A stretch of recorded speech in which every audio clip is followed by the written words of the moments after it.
Halo semuanya, selamat datang di channel seputar dunia. Gimana kabar kalian hari ini? Mimin harap semoga semuanya baik-baik saja ya. Kali ini kita akan menjelajahi misteri dari tanah matahari terbit. Iya betul, negara Jepang.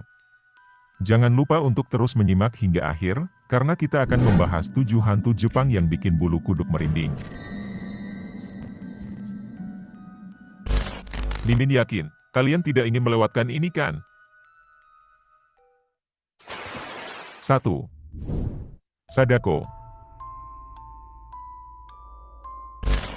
Kisah mistis yang menjadi buah bibir masyarakat di negeri matahari terbit itu memang tidak ada habisnya. Sekadar diketahui, Sadako adalah hantu sohor yang melegenda di Jepang, seperti halnya kuntilanak yang populer di Indonesia. Cerita Sadako tidak hanya dituturkan secara lisan, tetapi juga ditulis dan difilmkan. Hantu Sadako pernah diangkat menjadi sebuah film berjudul The Rings, tahun 2002. Konon sosoknya yang juga dikaitkan dengan sejarah, terkena kutukan sampai menghantui banyak orang. Sadako sendiri memiliki beberapa versi kisah, mulai dari sejarah hingga kisah horor yang hablur. Sejatinya, secara umum asal-usul kisahnya bisa dibilang tidak ada yang menyenangkan.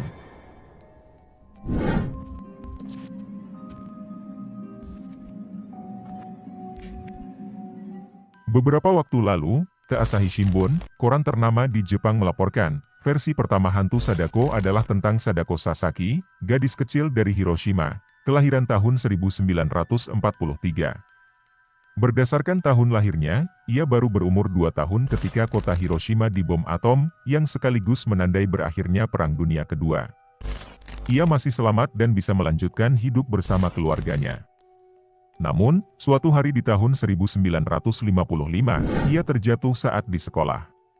Saat diperiksa oleh dokter, ternyata ia telah mengidap penyakit ganas yaitu kanker darah yang merupakan efek dari bom Hiroshima. Ternyata dokter tidak dapat menyembuhkan penyakitnya yang sudah parah. Di usianya yang baru 12 tahun, ia meninggal dalam kondisi fisik mengenaskan, akibat radiasi bom Hiroshima yang sudah menjalar di tubuhnya.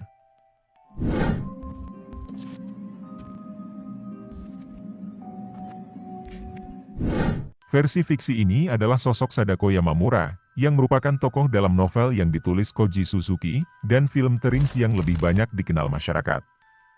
Ia dideskripsikan sebagai seorang gadis keturunan manusia dan hantu yang terkena kutukan. Sejak kecil, ia tampak berbeda dari anak-anak pada umumnya.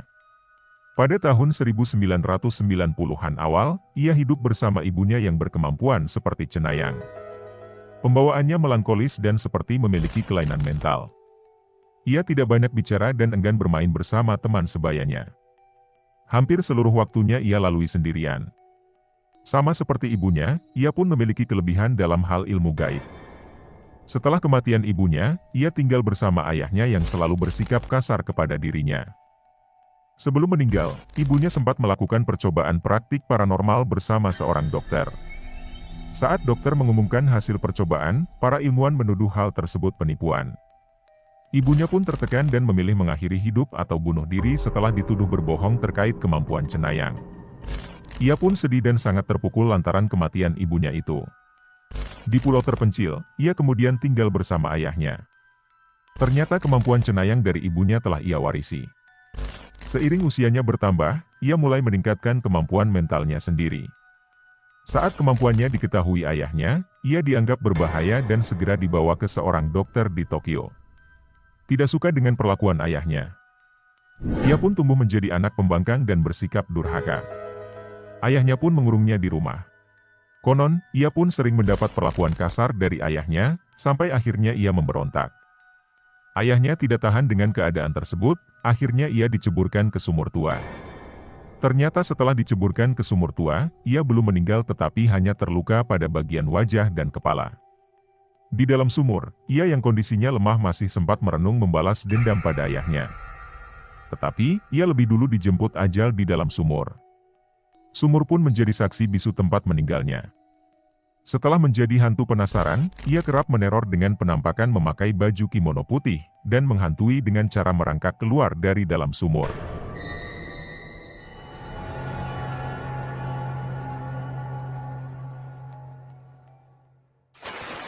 2. Kuchisake Onna.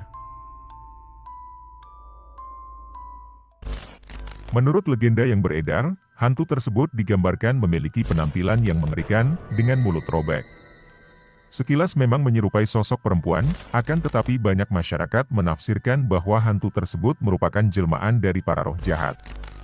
Kuchisake Onna dianggap sebagai roh jahat yang kembali dari kematian karena diyakini ia masih memiliki dendam ketika mati, sehingga ia terserap ke dalam dunia kegelapan dan gentayangan.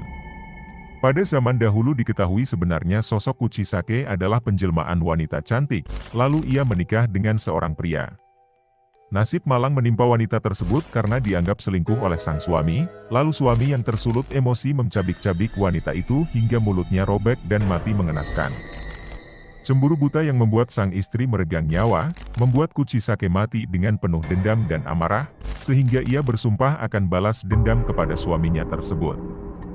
Iblis yang mendengar kisah sang perempuan, memanfaatkan dengan menjelma menjadi sosok hantu perempuan yang mengerikan dan jahat. Konon, sosok Kuchisake biasa menutupi mulutnya dengan masker operasi dan sering muncul di jalan-jalan yang sepi. Ia juga dianggap sebagai salah satu yokai paling ganas. Pada awal tahun 70-an, cerita tentang wanita mulut sobek mulai menjadi buah bibir masyarakat Jepang dan membuat panik. Seorang wanita misterius yang menutupi bagian bawah wajahnya dengan masker, kerap muncul di malam hari. Umumnya menyerang anak-anak. Dia akan meminta siapapun yang bertemunya dan menanyakan, apakah aku cantik? Jika masih menggunakan masker mungkin Anda bisa menjawabnya cantik.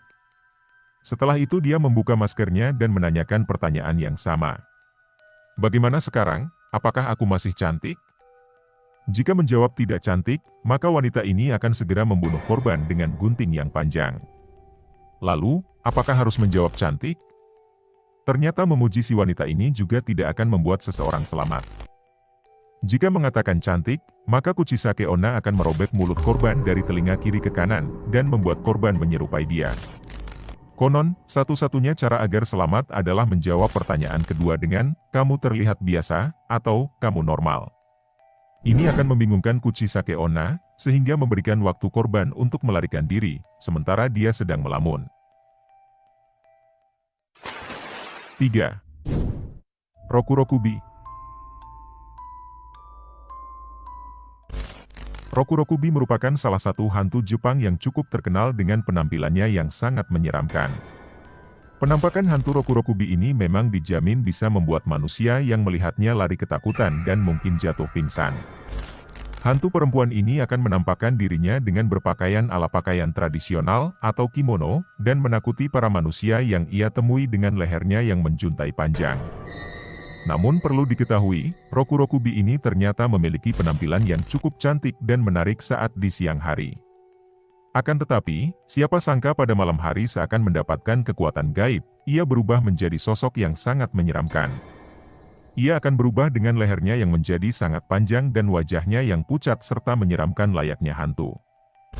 Hantu wanita Jepang ini biasanya akan menyerang para pria dewasa yang mabuk atau memiliki perilaku yang buruk. Ia akan menyerang para korbannya dan memakan jiwa manusia dengan ganas tanpa ada rasa bersalah.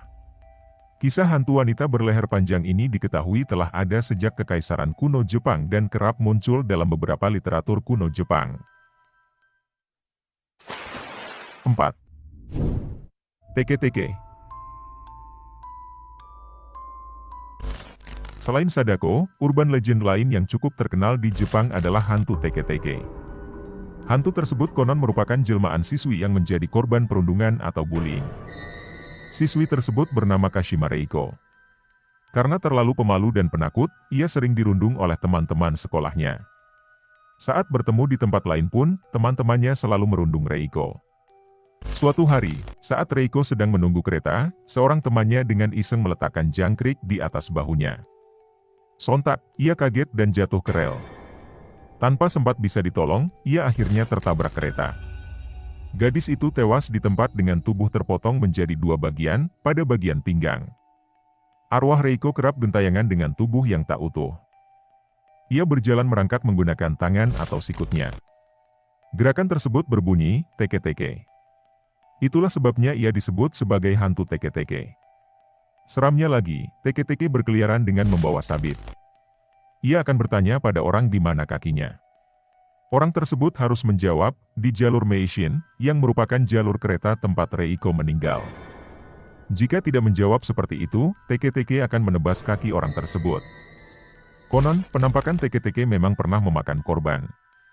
Pada sebuah malam, di sebuah gedung tua, ia melihat ada seorang siswa yang pulang sekolah. Tanpa menunggu waktu lama, ia menampakkan diri di depan siswa malang tersebut dan mengayunkan sabitnya. Itu tadi kisah hantu teke-teke dari Jepang. Terlepas benar tidaknya kisah tersebut, sudah seharusnya kita tidak melakukan perundungan pada siapapun dan dimanapun ya gengs. 5. Jorgumo.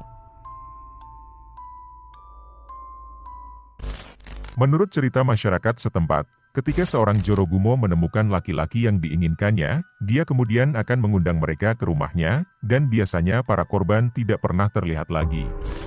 Makhluk tersebut dapat menciptakan benang sutra yang cukup kuat untuk menjerat manusia dewasa sehingga korbannya tidak bisa melarikan diri, dan juga memiliki racun yang dapat melemahkan seorang pria. Jorogumo sebenarnya merupakan hewan laba-laba, ukuran tubuh mereka rata-rata antara 2 hingga 3 cm, tetapi mereka dapat tumbuh jauh lebih besar dengan bertambahnya usia, dan dapat ditemukan di seluruh kepulauan Jepang, kecuali di Hokkaido. Sosoknya yang dapat berubah menjadi sosok yang cantik dan menggoda pria tampan. Membuat orang-orang juga menjulukinya sebagai wanita laba-laba atau laba-laba pelacur. Mereka hidup menyendiri, baik sebagai laba-laba maupun yokai, tapi ketika telah mencapai usia 400 tahun, makhluk tersebut akan mengembangkan kekuatannya dan mulai memangsa manusia. Jorogumo membuat sarang di gua, hutan, bahkan rumah kosong yang ada di perkotaan. Saking kuatnya, mereka pun dapat mengendalikan laba-laba lain yang lebih lemah, dan menggunakan laba-laba api untuk membakar rumah orang-orang yang curiga kepada mereka. Jorogumo memiliki otak yang cerdik dan hati yang dingin, mereka melihat manusia tidak lebih dari serangga untuk dimakan. Mereka juga merupakan penipu yang terampil dan dapat berubah bentuk. Biasanya Jorogumo berubah menjadi wanita muda, seksi, serta cantik.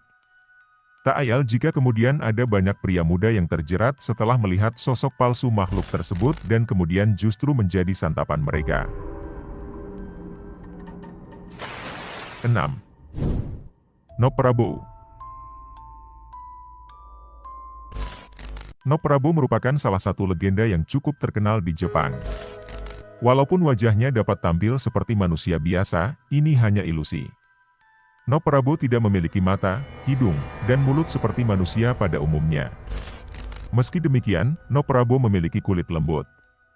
Seseorang yang didatangi oleh Nopperabo biasanya tidak segera menyadari bahwa mereka bertemu dengan makhluk dari dunia lain, karena makhluk ini dapat menciptakan ilusi bahwa mereka memiliki wajah seperti manusia biasa. Nopperabo akan menunggu untuk saat yang tepat sebelum membuat wajah mereka menghilang, dan menakut-nakuti orang yang mereka ajak bicara. Orang-orang biasanya bertemu dengan Nopperabo pada malam hari di pedesaan yang sepi, walaupun mereka dapat muncul di mana saja selama daerah tersebut sepi. Tujuan utama Nopperabo adalah hanya untuk menakut-nakuti manusia, tetapi di luar itu mereka tidak mencelakakan korbannya.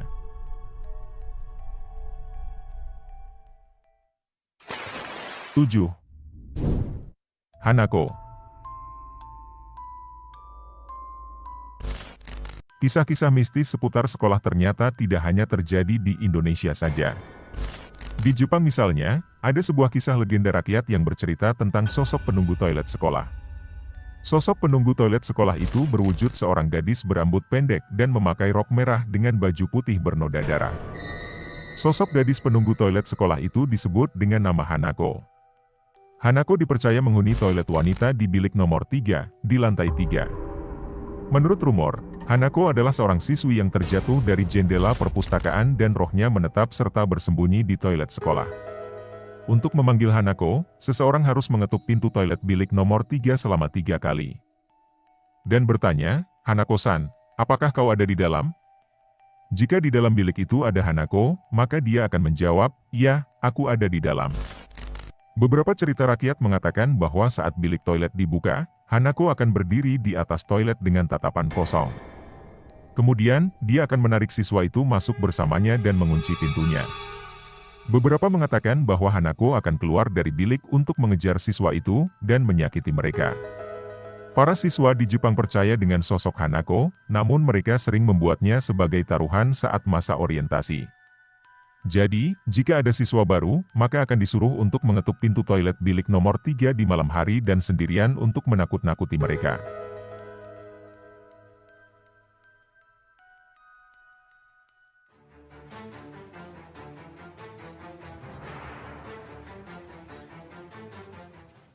Selamat malam, dan semoga kalian tidak bermimpi tentang hantu-hantu Jepang tadi ya gengs. Terima kasih telah menonton video ini. Jangan lupa untuk memberikan like jika kalian menikmati kontennya, bagikan kepada teman-teman kalian yang suka sensasi seram. Dan tentu saja, subscribe agar kalian tidak ketinggalan kisah menarik lainnya. Sampai jumpa di video selanjutnya.